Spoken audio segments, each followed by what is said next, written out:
Hello, and welcome back to another episode of the Compendium of Discomfort with me, Michael. And today we're gonna talk about that one, the Flame Union, the newest movie in the legendary hitman Kunioka series.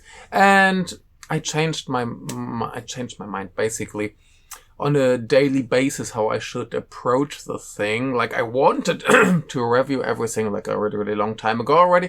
Like last year I started reviewing everything from Yugo Sakamoto's filmography, and then I stopped and I want to pick it up again because it's a lot of fun and I'm in the mood to do it again, and we have 2 new movies. So yeah, now my idea is, because there's like a lot of material to go through and most of it I really haven't gotten to because I was so busy at work. I will just give you a little introduction to the series, a little overview, and then we will get into, and I will give you like a spoiler-free review of Flame Union, just because it's the newest movie. And yeah, then in upcoming videos we will get through the nitty-gritty stuff, because, for example, like Sakamoto wrote a book with lots of stuff about the series, and very nice. And yeah, I haven't really read the pamphlet. Yeah, and there's gonna be a lot of stuff around this series, or not gonna be for me, but there is already a lot of stuff around that series which I haven't really checked. Like there's a YouTube channel where they do stuff regularly. Like recently there was a pretty big thing where they made a video where Kunioka and his friend fight a robot, Migan. So reference to that doll movie, Megan, I guess, or Megan.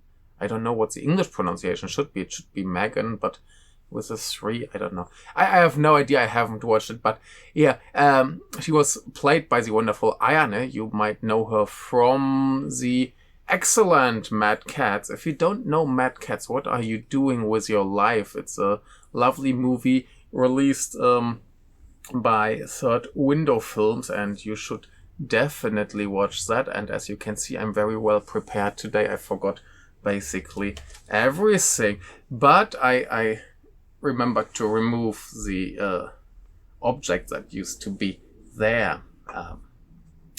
Yeah. Anyway, so yeah, Flame Union is technically the 7th movie in the series. So if you believe that baby assassins would be the main thing Sakamoto does, God knows, no, I don't think so. It's the most popular, it's the most successful, but yeah, he started doing this. I think so, like university buddies or something. He and protagonist Masayuki Ino. And they just keep doing this stuff, and especially Masayuki Ino, who I think mainly does the YouTube channel. He does a podcast. There's gonna be a live event next month here in Osaka, and I can actually go. I just bought the ticket today, and I will meet some weird Baby Assassins fans from the internet. That's gonna be fun. Yeah, and there's so much stuff. There novels. Yeah. Masayuki Ino wrote novels, and he just keeps the thing going. And now Flame Union actually became seemingly quite a big thing, so that's good. The bigger it gets, the better. And yeah, it's seems to be going quite well. He's getting more roles in other movies, for example, especially, I mean, he's buddy of Sakamoto. So he was, for example, in Nemurubaka. I mean, you have seen him in Baby Assassins 1, and I guess most people don't really get that joke, like when they storm this Yakuza headquarters. He's the one guy who's like, yeah, I've got my fists, I don't need guns, and then just gets knocked out.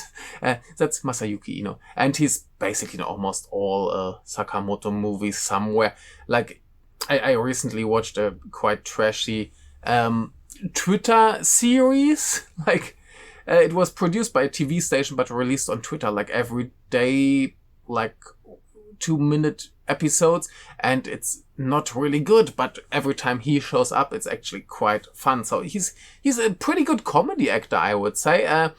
Quite buffed, so he has some nice muscle, so he can do his action stuff and comedy stuff. So yeah, looking good for him, I guess.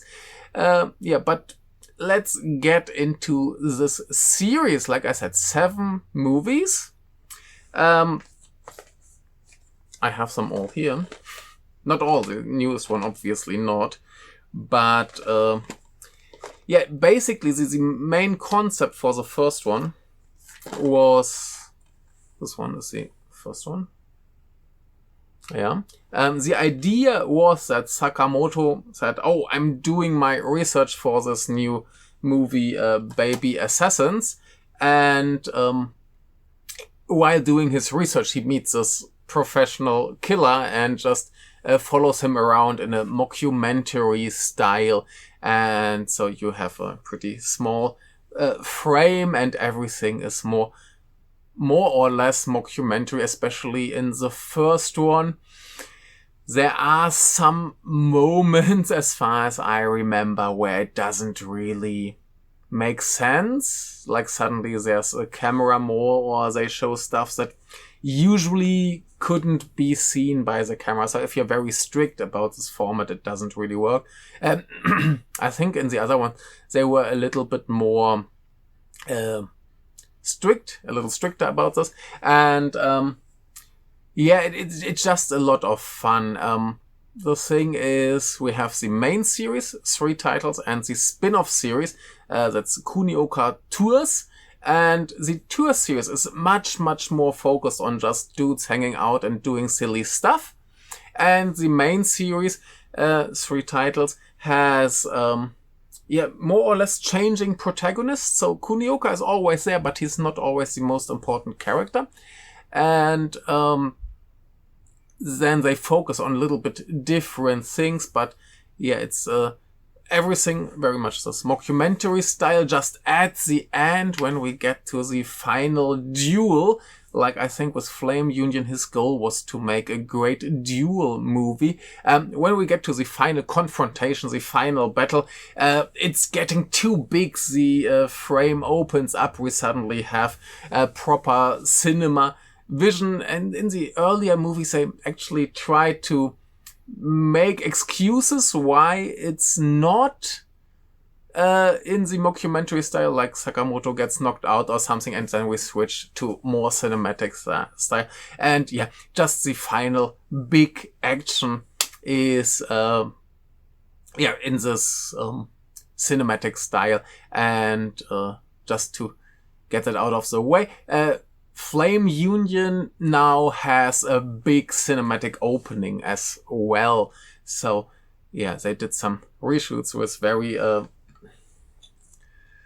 long hair Kunioka, which he doesn't really have in the movie. He didn't really want to cut it, as far as I understood. So I just did long hair Kunioka. And I think that it's supposed to be 1 month apart or something. I don't know. Doesn't really make much sense anyway. So yeah, the concept is you have this silly comedy stuff, and it changes a little bit through the like series.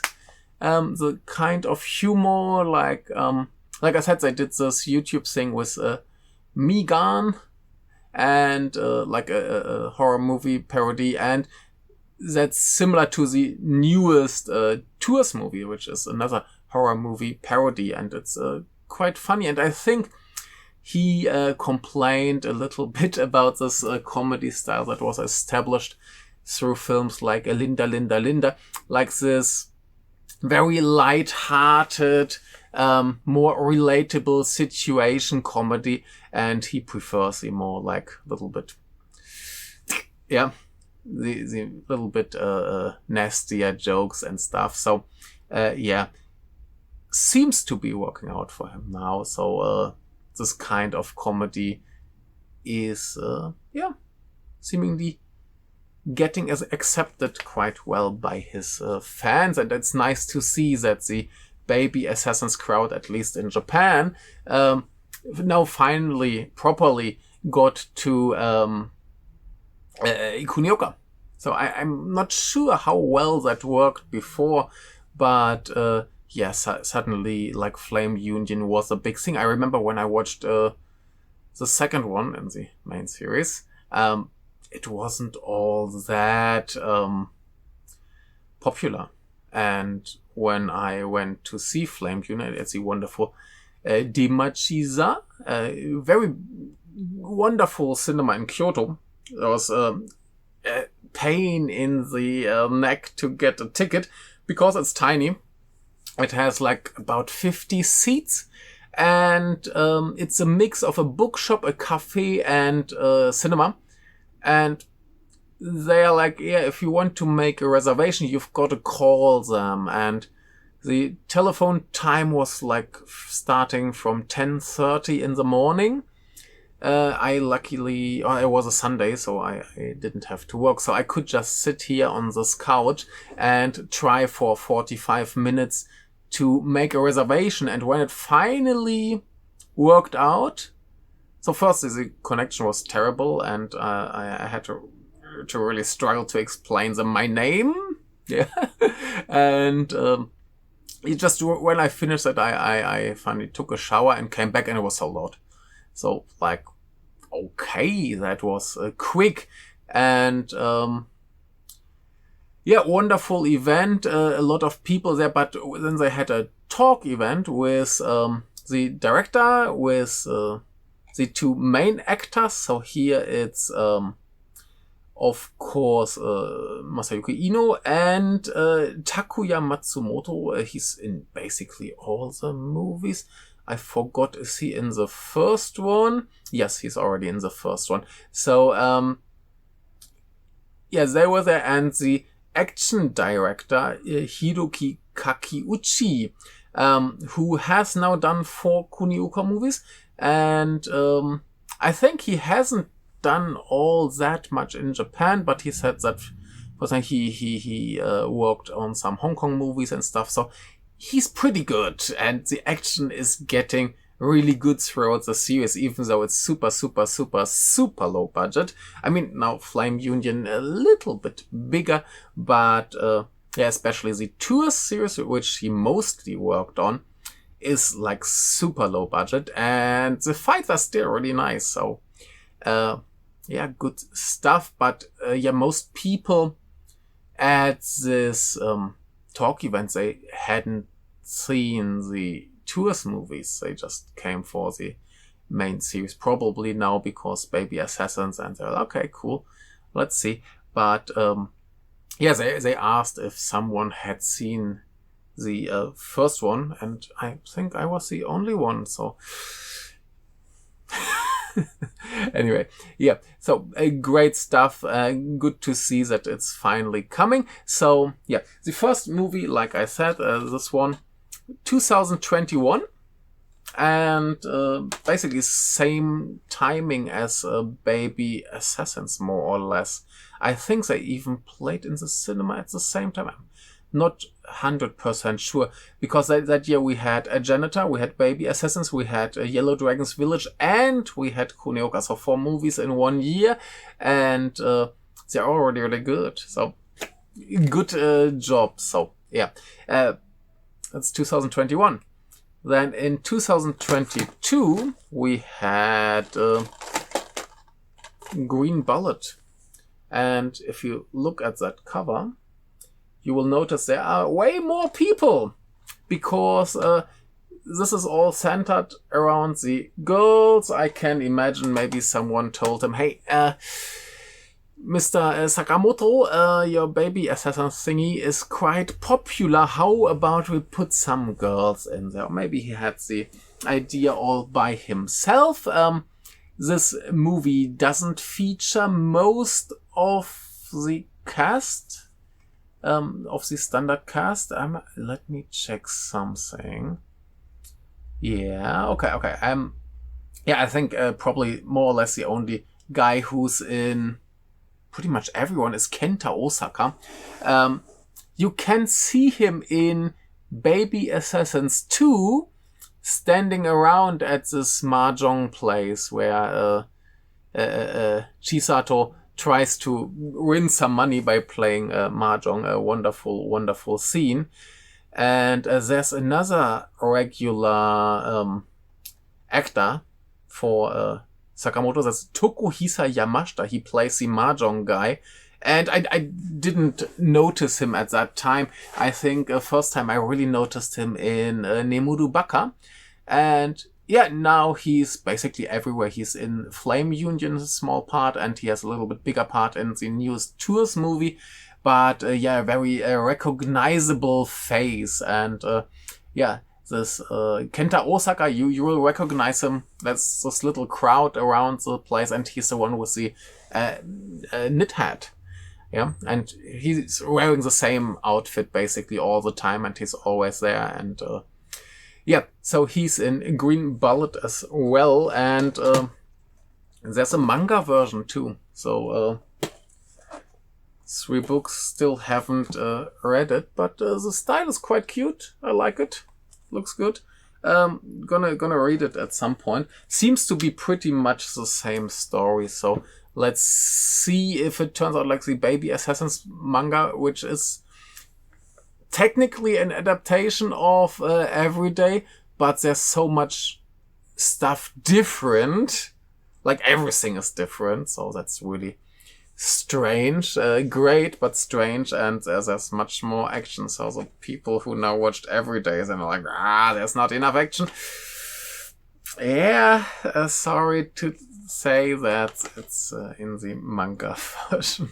I'm not happy about that either, but I still love Baby Assassins Everyday a lot. It's a fantastic show, just not focused on the action. It has so much more going on, especially when it comes to the working conditions and stuff. But yeah, we talked about that a lot. So then 2022, same year as Green Bullet, we have the first spin-off movie. That should be... No, that's the wrong one. Too many. That's this one. Yeah, that's the legendary hitman Kunioka, Gaiden Kunioka Tsu's Osaka Resurrection of the Golden Dragon, the Naniwa Assassins Strike Back. Like, these movies have ridiculously long names. Just look what's all written on the cover. That's the actual title. Good stuff. And in that one, Kunioka eats at the ramen shop all the time, and I still haven't been there. I should go there somewhere. That's the Golden Dragon, the seemingly quite famous ramen shop. Then 2023, we have the next one. This is the Kunioka Tours North, Osaka, and Kyoto edition. Basically, our hometown is the best. And haven't seen that in a while. Gotta get back to that. Then we have the weird one. That's this one here. We already have Kunioka and Manaka on the cover. Oh, here is, by the way, Kenta Osaka. This one looks the same in Baby Assassins 2. This is a weird one because here Sakamoto was too busy.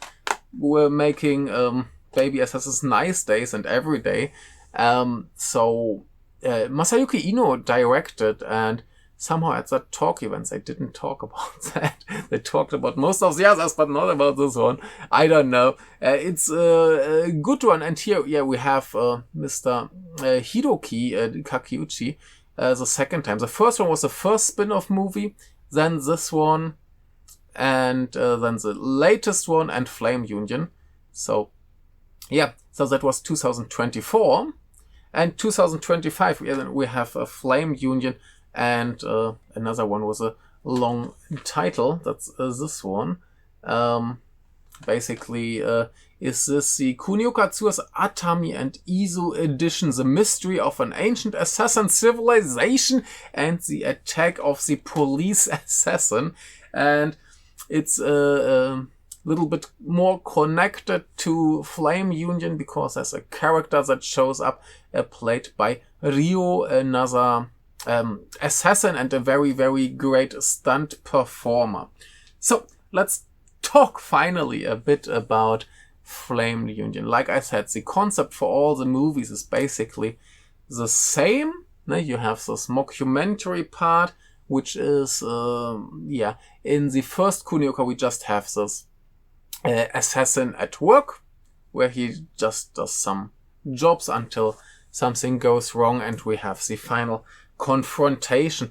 In Green Bullet, like I said, the protagonist switches a little bit from Kunioka to the girls, who are basically, it's basically an assassin academy movie. Like in this world where the movies are set similar to Baby Assassins, you have this huge like assassin organization, a little bit similar to John Wick, where everything is well organized and it's basically like a proper company, and you have to pay your fees and stuff. And so yeah, we have some stuff about that. He messes up a job and he has to do some fighting. In Green Bullet, that was the first one, Green Bullet, we have this element of the Assassin Academy, where he has to train some girls and then some nasty guys show up. And in Flame Union, it's now all focused on Manaka Takuya, played by Takuya Matsumoto. The rest of the cast is all like known faces. Like I told you, we have Kenta Osaka, who was in a janitor, a Yellow Dragon's Village, Baby Assassins 2, and all the other Kunioka movies, basically. Then we have Shiori Ueno, who you might have seen in Yellow Dragon's Village and the first Kunioka. So, came back here. We have Aniki Fujisawa, who seemingly, according to Letterboxd, he probably has a quite nice filmography, but not on Letterboxd. Let's see IMDb. There's only one movie, but yeah, he's like a little bit older gentleman who's pretty good at doing action and looks more like the Yakuza type of guy, but yeah, cool guy. And then, like I said, Ryo, who was in the other Kunioka movie. We have Yugo Sakamoto himself, like as the director who enters this world to do research. Of course, he needs to show up and talk to everyone, and here his part is a little bit smaller, but yeah, he's there.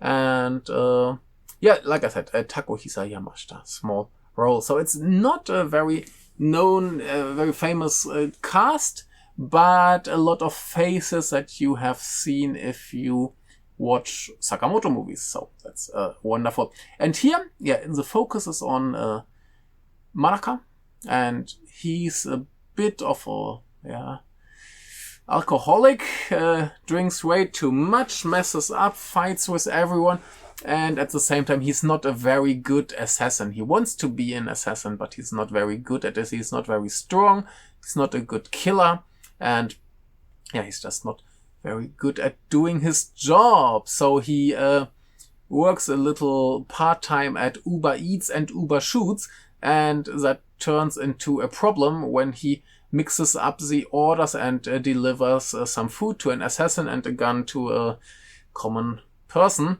And yeah, he gets in trouble. His daddy, played by Aniki, comes to pick him up and says, "Boy, you're gonna be my maid now. You're gonna be cooking and you get some pocket money, and that's all you do, because as an assassin you're completely useless, and yeah, you just mess things up, and I will take care that you don't do any other silly things." And he's not quite happy with that.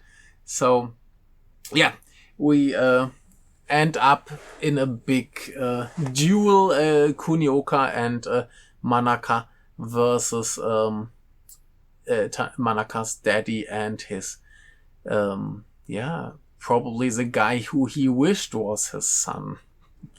That's the whole story. It's not very special. It's not very crazy. It's, like I said, it's very much just guys hanging out, not that excitingly filmed because of the mockumentary style.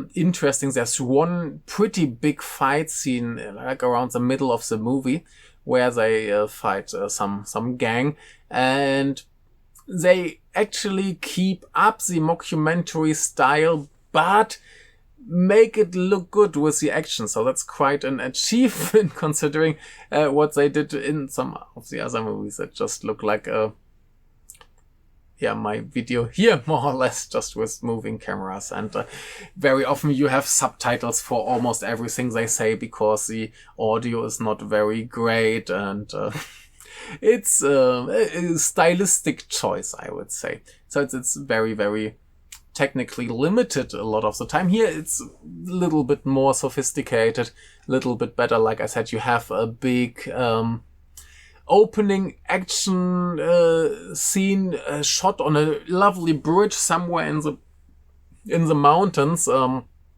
Wonderful, has a bit of an adventure movie feeling. So that's beautiful, that's wonderful. And they make the excuse that Sakamoto was hiding somewhere under a car and filming stuff. So of course he didn't film the action, and it makes sense that he just walks around there with them, and we see it in a more cinematic style. So there they still made the excuse for the final battle. They just don't care about excuses anymore. They just do it, and it's fine. Nobody cares about making up excuses why the final confrontation is always in a movie look. So so these are some good points. We have much more action than, for example, in Green Bullet or the Tours movies. I think the original one had quite a lot of shooting stuff with very crappy CGI. Good fun, but not so much hand-to-hand fighting. And this one has much more variety. Like I said, you have this opening scene, you have this big brawl in the middle, and you have the big fight at the end. You have way more weapons. Like here, our daddy brings a katana, of course, and everybody has a different style, which is very, very good. Interestingly, some movies ago, Sakamoto basically stopped being involved in the action scenes and just trusts his action director. So for Baby as in Sonomura, and here Mr. Kakiuchi. And I think that works out quite well.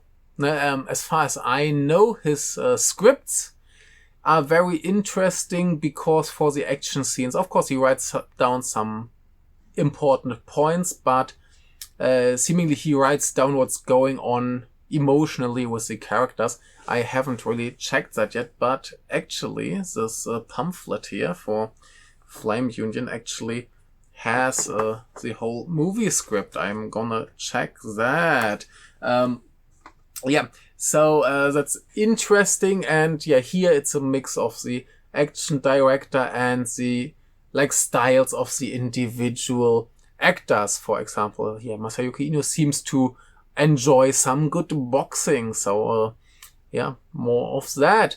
And so you have quite a nice variety in the action, how it's filmed, how it's presented, what's going on, and that's really nice. You have a proper character arc with some character development. Like here we have the story about Kunioka's friend, who is an basically an alcoholic and just messes up everything, and his life goes down, and he needs to take it into his own hands and get control over it and get his stuff together. And that's really good. I didn't actually expect this movie to have any emotional impact on me. No, it's really heartwarming and nice in the end. So that's really good and fun. And Kunioka is basically this character who's just there and like, why am I involved in this? Yeah, so the jokes are really dry. This line delivery is just, and he has this little bit Kitano-esque wink in his eye, like somehow like uncontrollable winking and just staring. So I don't know. Just his facial expressions have a little bit of Takeshi Kitano, which is a good thing. And it was funny. Like in this talk event at the cinema, he really tried to look cool. Yeah, he had his hands like on his belt and always fixed his hair and really tried to be cool. And at some point, someone made a joke and he just cracked up. Yeah. A fun guy. It seems to be a really fun guy to be around. So yeah, and like I said, he's like a proper good comedy director, a comedy actor who can do the action. So that's not all that common, and that's really good. And I hope he can do much more. His part in Nemurubaka is pretty great too. He's one of the record producers and just such a dick. Wonderful. So the more I see of him, the more I like him, and it's just getting better and better what he does. So good for him. Wonderful. He's basically just the super strong guy who needs to support our protagonist in this movie. Same in Green Bullet. He's just there. He's like the strongest hitman around Kyoto. I mean, here Aniki is more like, what's that? That's number one? Are you kidding me? Yeah. But we need a challenge for him. But it's a nice trick to get around having like the strongest guy being having the strongest guy as the main character. So it's a nice little trick to get some more drama and something more relatable, I guess. So yeah, it's great. Works out very well, I would say. From writing standpoint, this is by far the best Kunioka movie. Like, they actually have a script. That means the bar is still not high to be the best written Kunioka movie, but it's really good. It's really nice. It's charming. The jokes are good. The side characters are good. There's a comedian, I forgot his name. He's really good in it. Like a super slim dude, and they have some picture of him where he's like super buffed. Of course, they just put his hat on a bodybuilder, but it's so funny. And he's like this mean killer who gets the food delivery instead of his gun and just gets in a lot of trouble. And of course, we have this whole training setup where Manaka tries to prepare for the big battle. And of course, some normal training with Kunioka, but at some point someone is like, oh yeah, I know this guy. He's a killer specialized in drop kicking people. And so he just goes to drop kicking school. How mad can you be if you have like a character in a movie going to drop kick school? Yeah. It's amazing. It's wonderful. So all these side characters are fantastic. They're all hilarious. It's wonderful. The ideas are just ridiculously stupid. And it's a lot of fun. So comedy-wise, easily the best. Action-wise, easily the best. drama sameness. So we get Manaka to the point where he can do like 3 moves and then he's like, okay, I somehow have to get through this fight with 3 moves, and how he manages to do that, it's just lovely. It's wonderful. And yeah, it's like I said, it's really heartwarming and nice, and yeah, it's an incredible movie. I mean, some people might be like, there are better action movies, there are better comedies, whatever. But this kind of action comedy buddy movie is, I think, quite rare in Japan. And doing it with this kind of budget, so like this big, I mean, in Hollywood, you wouldn't probably consider this a B movie, like C or something. Yeah. And getting it to that level, having some really good camera work, even in the context of the mockumentary, where in the other movies it looks like a YouTube video, mostly. Yeah, as in the tours movies.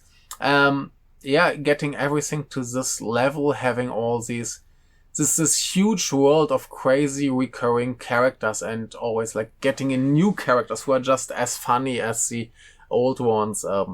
It's really, really great. It's wonderful. That is by far the best movie in the series.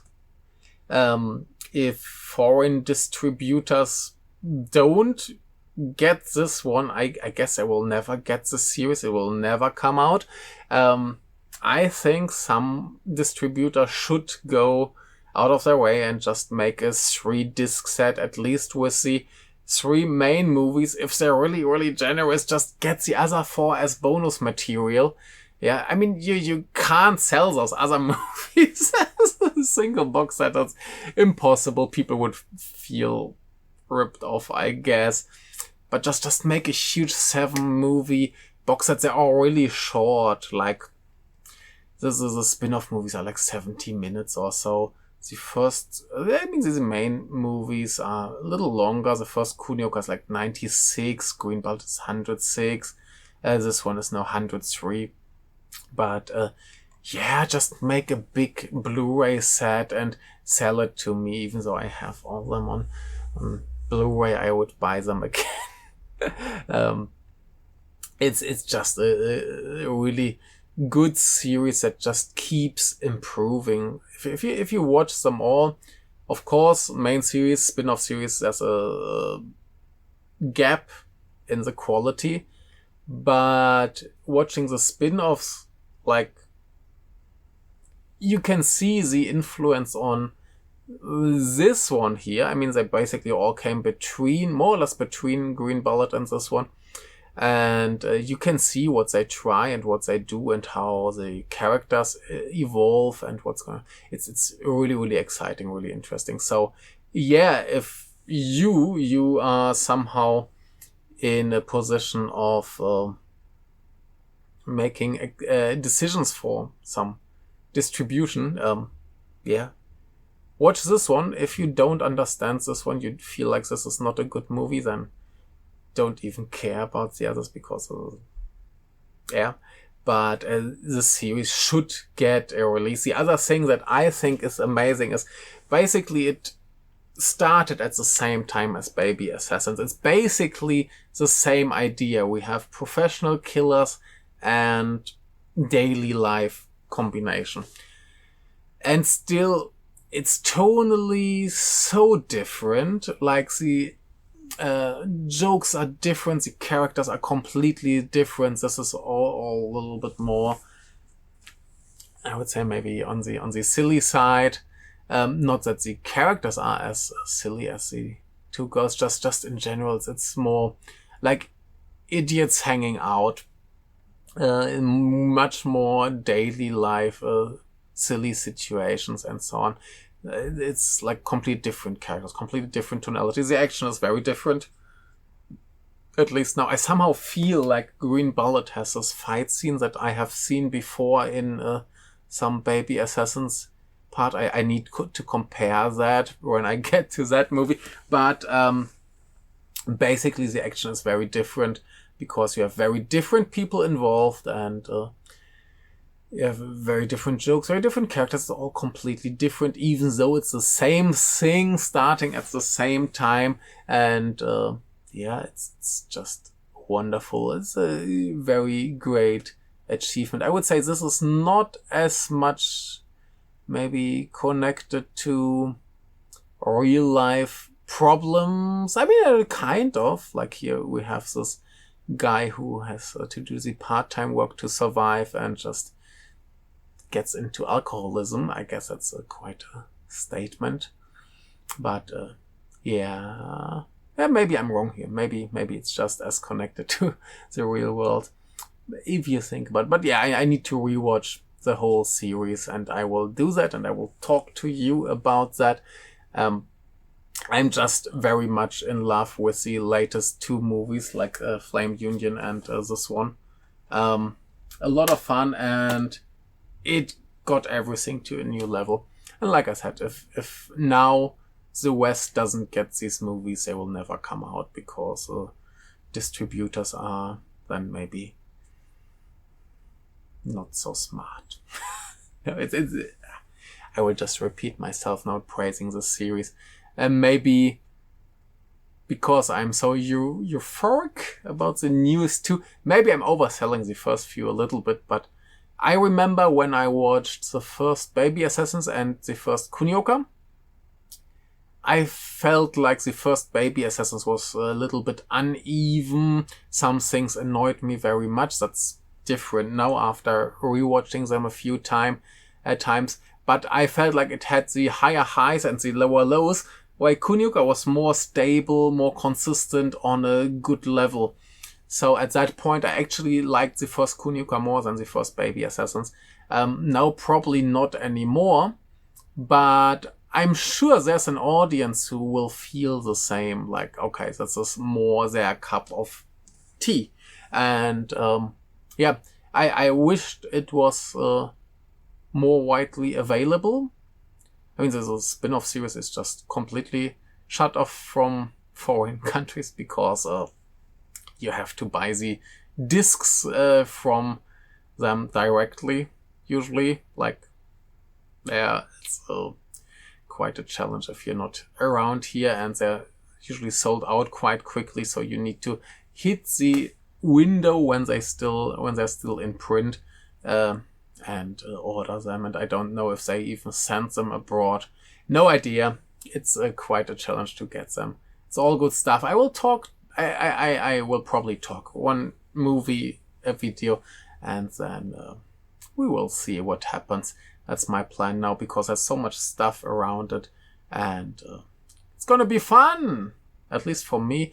You might be sad because you can't watch these wonderful movies, and I'm not sure if the scene even exists. It's like the big selling point of the movie, and it's maybe easier to see. I'm not sure if the scene like this, them sitting there and fishing, that even existed. Is it just a dream, or was it in the movie? I'm not sure. Anyway, thank you very much. Have a lovely time. We're gonna get back to this. My work got a little bit less, so maybe I have more time to do this. Yeah, fun. So yeah, thank you. See you. Bye, and maybe subscribe.